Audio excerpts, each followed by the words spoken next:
Bonjour à tous, dans cette vidéo nous allons voir comment trouver la mesure d'un angle grâce aux formules de trigonométrie et en particulier grâce à la formule du cosinus.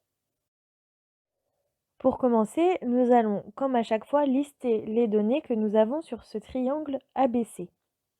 Donc nous savons que ABC est un triangle rectangle en B. C'est très important de vérifier que nous sommes dans un triangle rectangle, sinon nous ne pourrons pas utiliser les formules de trigonométrie. Dans ce triangle, nous connaissons également la longueur du côté AB, qui est de 7 cm. Ce côté est également le côté adjacent à l'angle CAB, puisque comme vous pouvez le voir, il est bien à côté de l'angle. Et dans ce triangle, la dernière information que nous avons, c'est la longueur du côté AC, qui est de 10 cm, et ce côté est également l'hypoténuse du triangle, puisque comme vous pouvez le voir, il se situe bien en face de l'angle droit.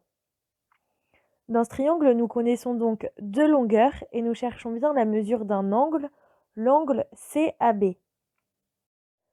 Une fois toutes ces informations listées, nous allons pouvoir choisir quelle formule de trigonométrie utiliser à l'aide de notre mot magique Casotoa. Donc nous connaissons la longueur du côté adjacent et la longueur de l'hypoténuse.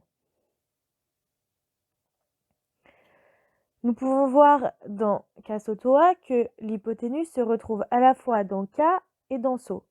Mais nous cherchons le côté adjacent. C'est donc bien K, la formule du cosinus, que nous allons utiliser. Et nous aurons donc cosinus de l'angle est égal au côté adjacent sur l'hypoténuse. Une fois toutes ces étapes réalisées, nous pouvons appliquer la formule du cosinus dans notre triangle. On va pour cela utiliser les données que nous avons plus haut. Nous aurons donc que cosinus de CAB est égal à AB sur AC. AB est bien le côté adjacent à l'angle et AC l'hypoténuse. On peut ensuite remplacer les lettres par les longueurs que nous connaissons. Donc cosinus de CAB, nous ne connaissons pas la mesure de l'angle puisque c'est ce que nous cherchons, est égal à 7, la longueur de AB, sur 10, la longueur de AC.